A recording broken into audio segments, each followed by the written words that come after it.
Sleep Consultancy. www.pakbettv.com. Anong panaginip ang meron ka kapakbet?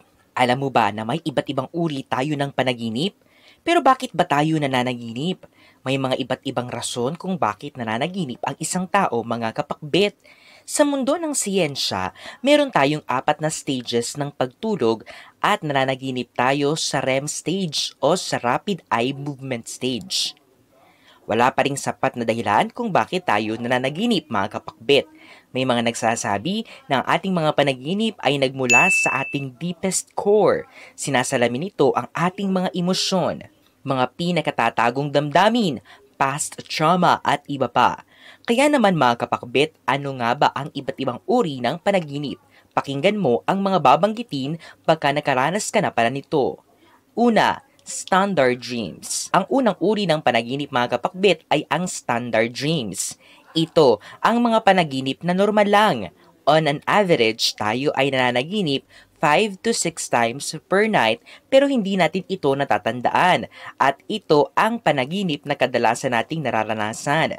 Nangyayari ito kapakbet tuwing may iniisip tayong mabigat o bagay bago tayo matulog. Maaari ring isang tao na nakita natin sa araw na iyon at may malaking impluwensya sa buhay natin. Halimbawa, mga kapakbet, ay nakita mo ang dati mong kaibigan at napaginipan mo siya kinagabihan na kayo ay nagsama ulit at masaya. Ito lamang ay kumakatawan sa mga alaala na meron kayo dati. Ang ganitong panaginip ay normal lang at wala ka dapat ikabahala. Ikalawa, daydreams. Sunod naman na panaginip, mga kapakbet, ay ang daydreams o daydreaming. Ang pinagkaiba lang nito sa ibang panaginip ay hindi ka tulog, ngunit ikaw ay nanaginip kaya tinatawag itong daydreaming. Ikaw ay nananaginip sa umaga.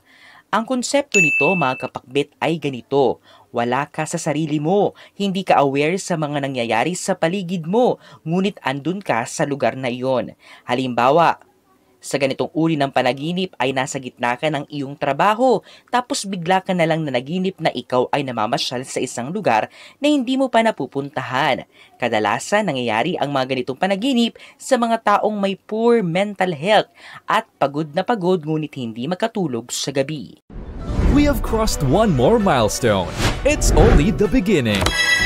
Visit our new store Kapakbet, Unit 1004 Cityland Shaw Tower, corner St. Francis Shaw Boulevard, Mandaluyong City.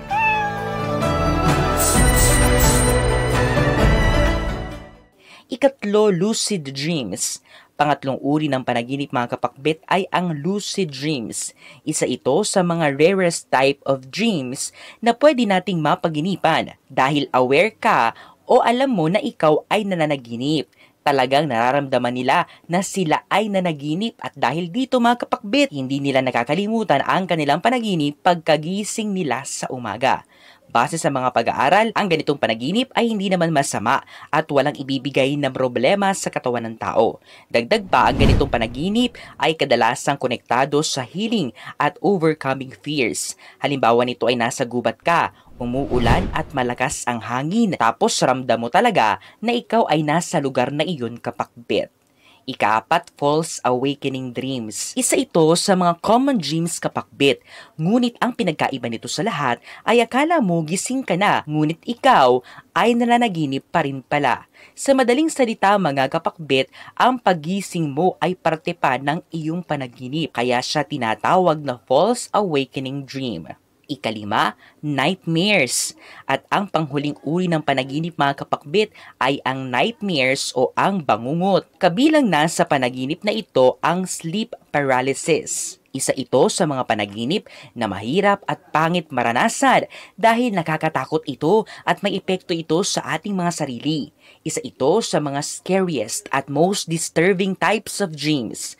Halimbawa sa mga panaginip na ito ay hinahabol ka, nahulog ka sa bangin, may patayan, sakuna, gera, mga patay, at iba pang nakakatakot na panaginip. Sa makatuwid, mga kapakbet, normal lang ang managinip. Tandaan na ang ating mga panaginip ay may koneksyon sa ating mga damdamin. Kaya minsan, ito ay may ipinapahiwatig. Walang masama kung bibigyan natin ng kahulugan ang ating mga panaginip. Kayo ba? Anong uri ng panaginip ang naranasan nyo na? I-comment nyo na yan. Ang interpretasyong ito ay pawang gabay lamang. Nasa sa atin pa rin ang desisyon at tayo pa rin mismo ang may hawak ng ating kapalaran. Huwag po nating kalimutang magdasal at manalig sa may kapal. Hindi niya po tayo pababayaan.